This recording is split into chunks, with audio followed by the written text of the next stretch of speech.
La pire des sorcelleries trouvées dans un cimetière en Algérie, plus précisément de la sorcellerie vaudou. هذا السحر الأسود هذا السحر الدومة. Des frères en Algérie ont mené une campagne de nettoyage dans plusieurs cimetières. Ce qu'ils ont découvert était tout simplement choquant.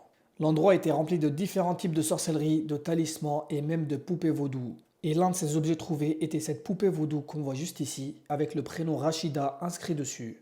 C'est sûrement le prénom de la personne visée. Sur le front de cette poupée, il y avait une étoile à 6 branches et des inscriptions en arabe, comme le mot Jounoun, ce qui signifie folie.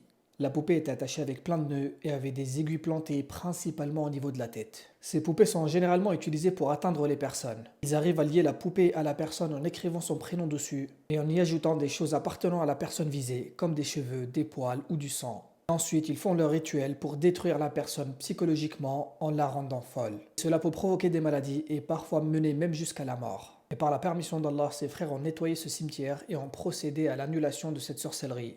Et avec la permission d'Allah, la personne se portera mieux. Mais ce n'est pas tout, ils ont trouvé énormément d'autres objets, comme des chaussures d'enfants. Même les pauvres enfants ont été visés par la sorcellerie. Hasbi Allah wa ni'mal wakil. Ils ont nettoyé au maximum ce cimetière, qu'Allah les récompense. Et si vous voyez des personnes pratiquer ce genre de choses, contactez la police. Il y a une unité spéciale qui lutte contre ces shayatines humains. Il faut absolument se préserver, mes frères et sœurs, avec les invocations du matin et du soir, la pratique de la prière, essayez de toujours être en état d'ablution, et le rappel constant du nom d'Allah Azza wa Jal. Qu'Allah nous préserve des shayatines humains et des djinns.